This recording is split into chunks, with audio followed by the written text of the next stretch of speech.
all participants, and this conference is unmuted. Callers may mute themselves by pressing star 1.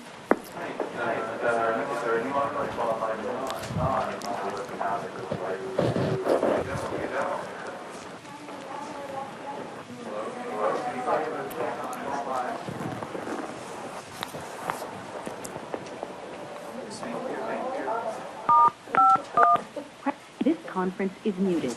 Callers may not.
Seven so far. Okay, number 3. Wow, that's Lana K. Lana K. Okay. So Lana K, you will receive the crown chakra blessing. And Master Robert, you want to choose one of these? Sure.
Great, thank you so much.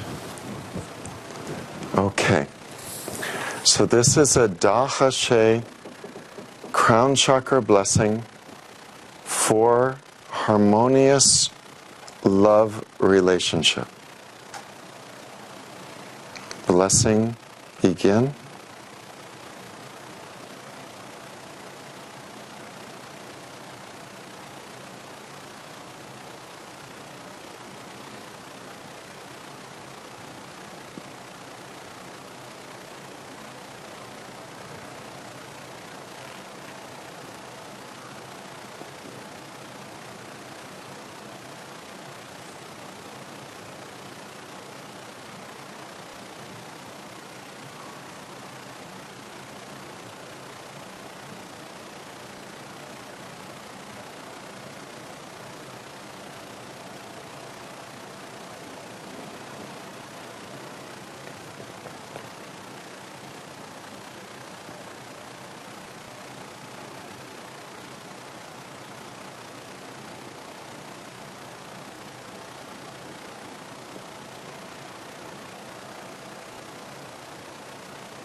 Thank you, thank you, thank you.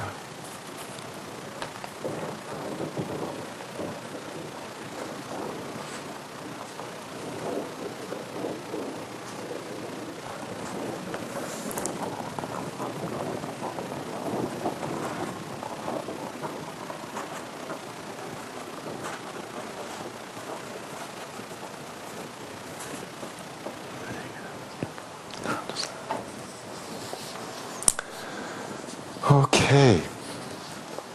So, Master Robert, did you see anything or? Master Robert, can you use the hand? Thank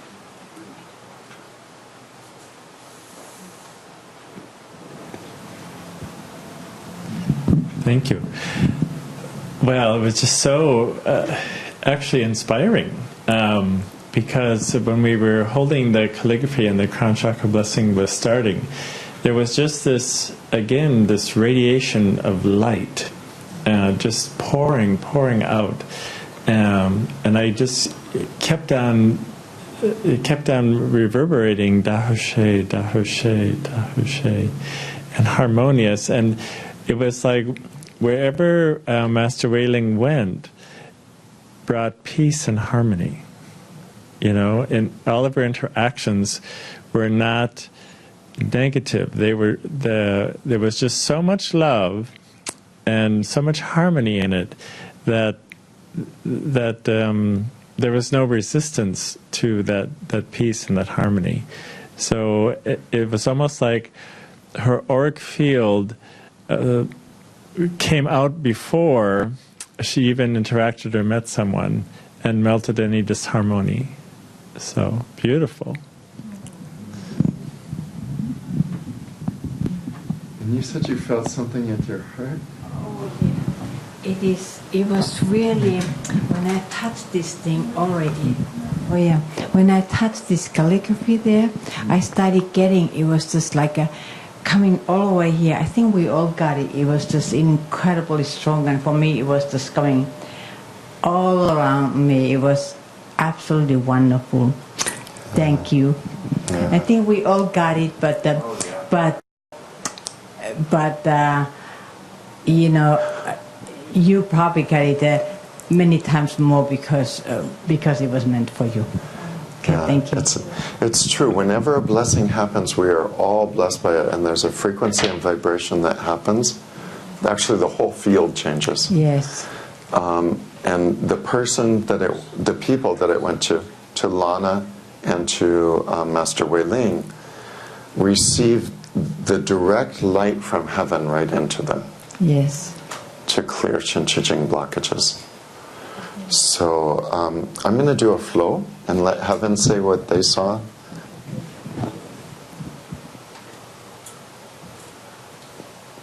Beloved ones, we are most delighted to offer this blessing of greatest harmony. For your world is in great need of more harmony. Every human being has a need within their heart and soul for more harmony.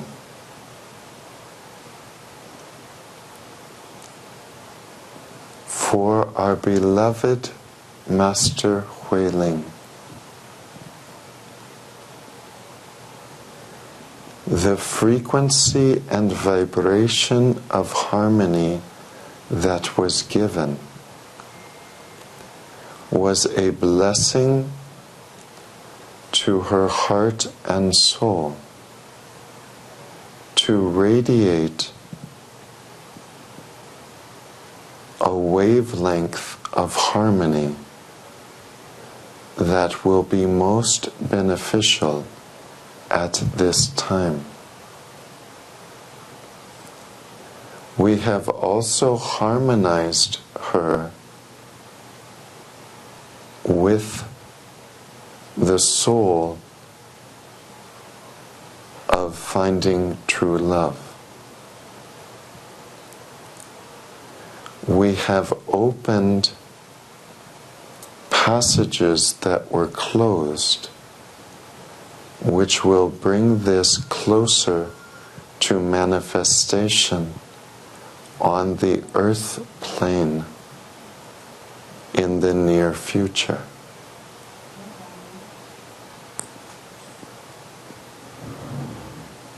It is our delight to share this blessing with you. For our beloved Lana, this frequency and vibration brought your soul, heart, and mind more into alignment with true love, to bring more harmony in the most important relationships in your life. There has been an elevation which brings these relationships to a higher frequency and vibration. Your job, dear one, is to nurture this frequency and vibration. Be very careful with your thoughts and your words, to be sure they are filled with love and carry the highest frequency that you can bring to the communication. This will go a long way to bringing a greater experience of true love into your everyday life. We love you and we bless you both. How?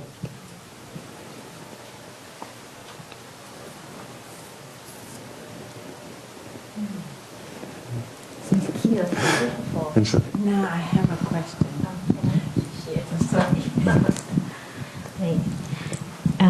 Thank you so much. You know, this is really beautiful blessings, and usually I don't expect to get big as a demo because I feel like, you know, the students can benefit more from this. But there's always a reason why heaven chose us, and this really is a very powerful calligraphy, Tao calligraphy Chakra blessing. What I saw was the saints come out, and they were tracing. They were around me, and they were tracing, but they're like happy Tao calligraphy saints, not like very serious one. They're like so happy, and actually Mother Earth's soul was also here, and was very happy.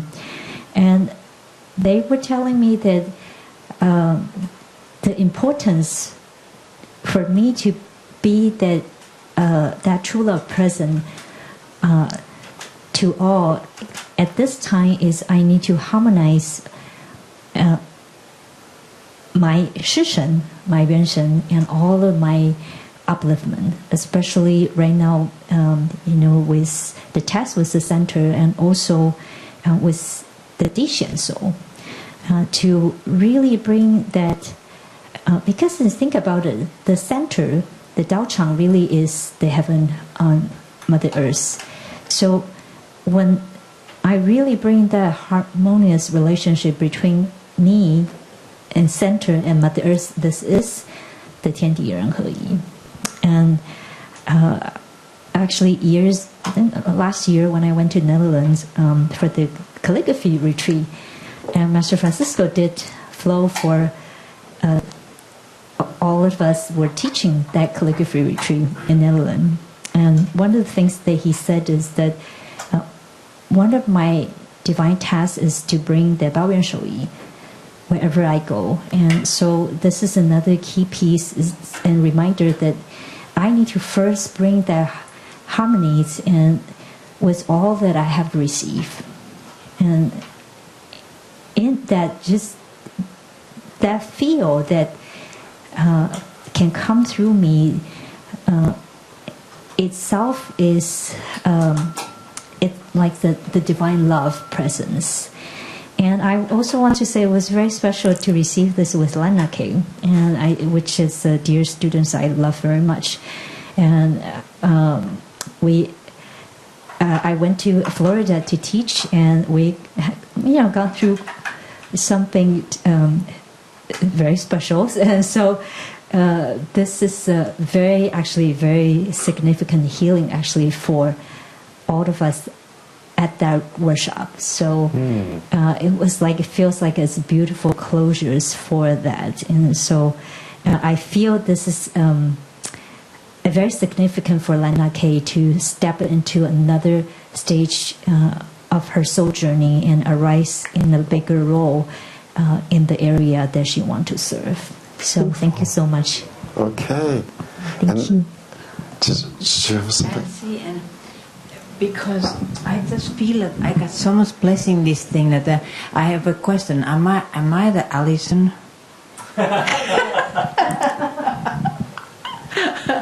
Here you go. I am sure you're the Allison from many people. So do we have comments from Lana? Yes. Or also so other people might have shared their readings and their flows? Yeah. We're so blessed to have so many master teachers and other people with beautiful third eye and connections to heaven to share. So Lana wrote, "This blessing is so truly incredible. The light from the calligraphy was so healing and transformative. My entire body still vibrating to help me integrate and align better with the blessing." Yeah, beautiful, beautiful. These calligraphies, the message I keep getting is we've only touched the tip of the iceberg with what these calligraphies are capable of. Yeah.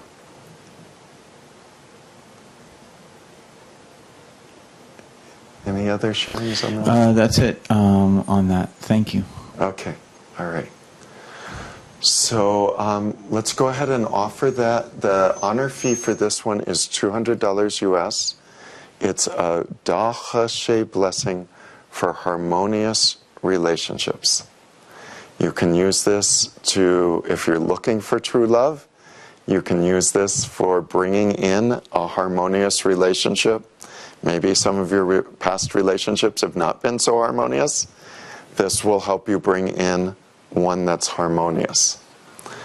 If you have a relationship and there's some disharmony, like for Jan, for you and your husband, this might be a very appropriate time to receive this blessing.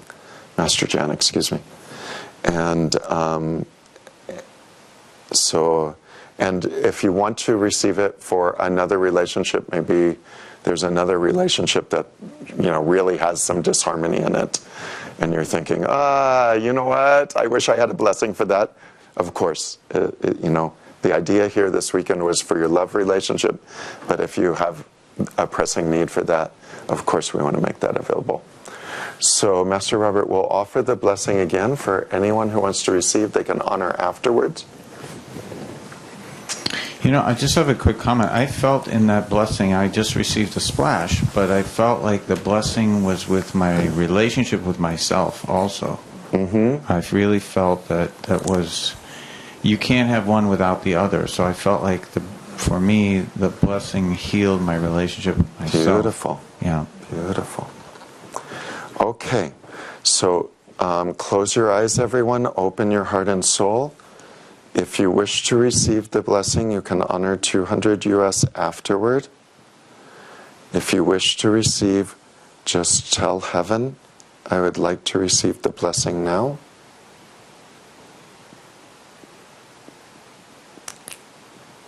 Da He She blessing for harmonious relationships. Blessing begin.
How.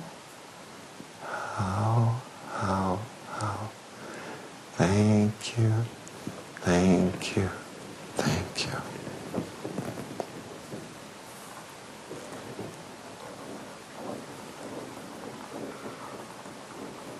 Thank you, Master Sha. Thank you, Da She Calligraphy.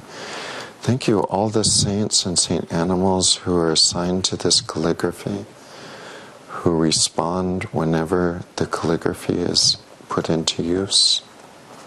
We're so blessed.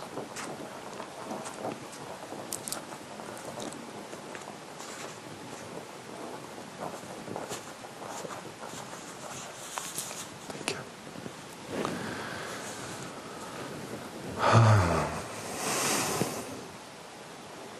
How are you all feeling? Great.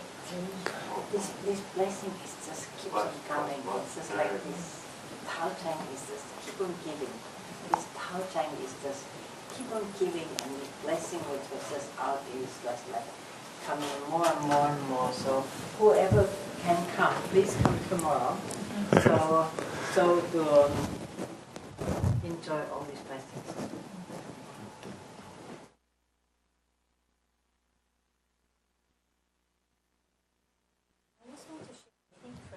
Who want to do outreach and successful outreach work, you want to really take this Chakra blessing, because when you go out, even before people met you, they already feel this feel of harmony, and this is what people want, because we're in a world that is so disconnected and is so disharmonious in so many ways. When you have this, and when you go out, people will feel it, and especially if you can bring this harmonious energy feel to their organization or their home, or even in the private consult, if people can feel that, it's already a healing itself. Yeah, so it's much easier to open door and open heart. Right, thank you. Beautiful. How about on the webcast? Thank you, Master Shunya, Master Robert, Master Shah. Thank you, Tao Calligraphy, Tao Hashay, all treasures within, heaven, saints, animals, divine Tao, source, countless problems, Master Janine.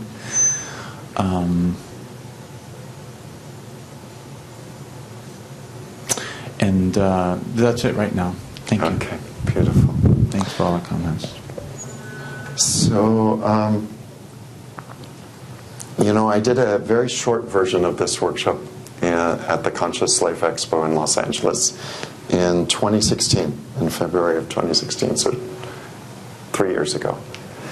And there was a writer there for Elite Daily, which is an online magazine for millennials.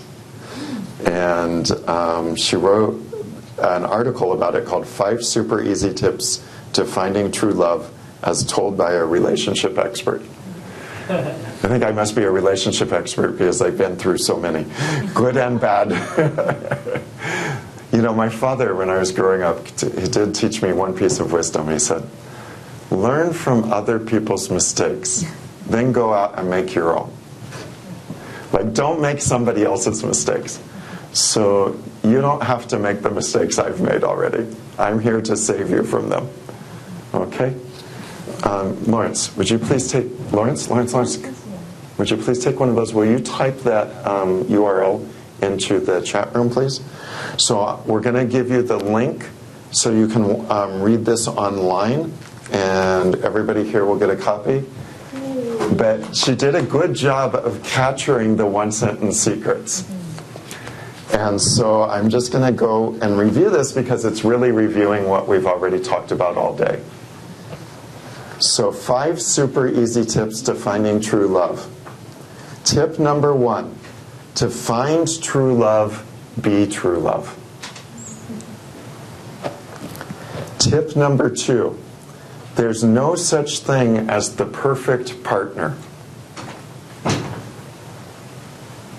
So we've talked about finding, let me just go back. We've talked about finding true love, be true love. So the more that we embody the 10 Da qualities, the more we will attract a life partner who has those Tendai qualities, and the more we will bring those Tendai qualities to our relationship. Starting with the most important one, Da'ai. If you want to find true love, be true love. There's no such thing as the perfect partner. You can manifest a wonderful, wonderful being. He still may want to take 10 suitcases on the airplane.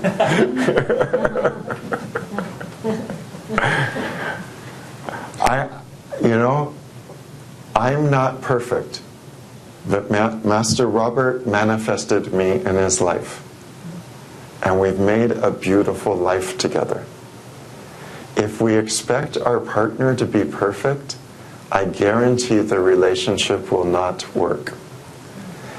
If we try to change our partner to be perfect, I guarantee the relationship will not work.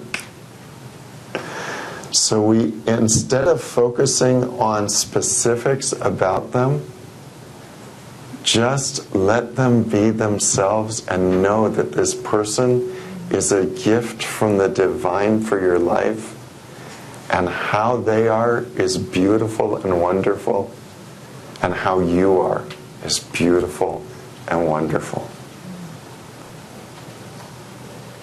It will seem like it can't, I won't say will, it can seem like they're perfect for a few weeks or even a month, but honeymoons always have a time when they end, and you're like, oh my gosh, they throw their dirty socks on the floor, or whatever it is, At some point you go, wow, they're not as perfect as I thought they were. So don't let that be something that sabotages your relationship. Raise the frequency of your relationships to that of higher love, including how you view your relationship. My first spiritual teacher, her name was Betty Bethards, and she taught you have to meditate every day. You have to go into the silence. Because if you don't, it's like living in a valley where there's a war going on. And all you see is the war around you. You have no perspective. It's just war, war, war. Everything you see is war. There's no escaping it. But when you meditate, you go up on the mountaintop. You raise your frequency and vibration. You raise your perspective. When you are sitting on the mountaintop, you can see the war that's going on. But you also see peace over here. You see the blue sky. You see the fields over on this mountain. You see that there's several other mountains. Your perspective gets bigger.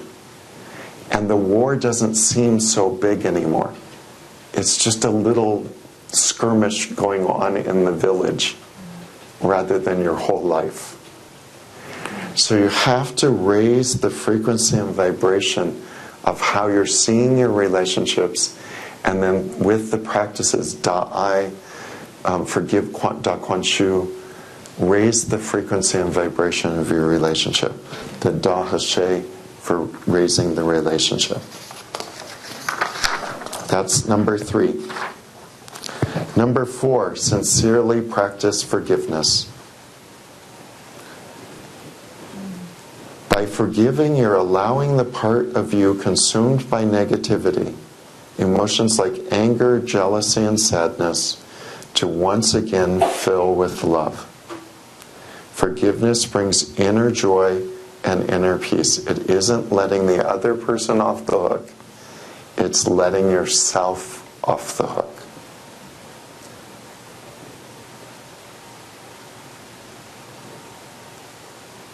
And whatever someone's done, they've done because they were doing it the best they knew how, with the consciousness that they had in that moment.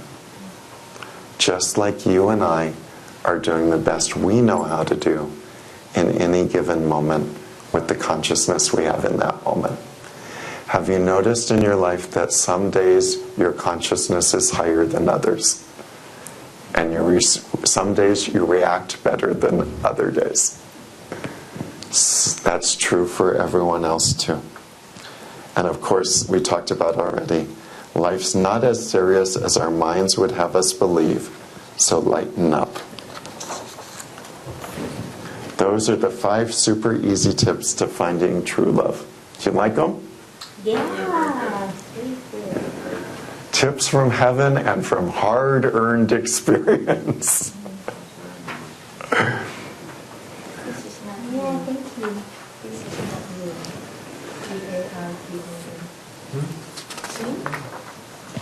not you. Yeah, that's me. Yeah. That's me. I'm the relationship expert. So, let's do a closing blessing for everyone. And remember, in an hour, 7 to 8:30, you are our guests for Free Your Heart and Soul through Sacred Movement and Dance. So we'll be starting that in just an hour. For now, we will use sacred movement and sound. So we'll use sacred sound, the Tao song, to offer a blessing for finding true love and bringing true love at the highest levels into your relationship. Blessing begin.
Thank you, Master Sha. Thank you, Master Sha. Thank you, Master Sha. Thank you, Master Sha. Thank you, Master Sha. Thank you, Master Sha. Love you, Master Sha. Love you, Master Sha. Love you, Master Sha. Love you, Master Sha. Really, really love you, Master Sha. Really, really love you, Master Sha. Really, really love you, Master Sha. Really love you, Master Sha. Really love you, Master Sha. Really, really love you, Divine Tao Source. Really, really love you, Divine Tao Source.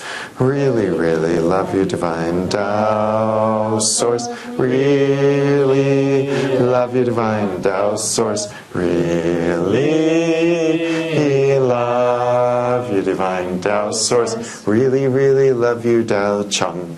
Really, really love you, Tao Chang. Really, really love you, Tao Chang. Really love you, Tao Chang.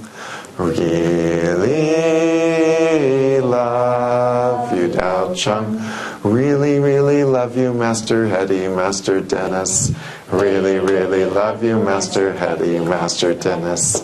Really, really love you, Master Hetty, Master Dennis. Really love you, Master Hetty, Master Dennis.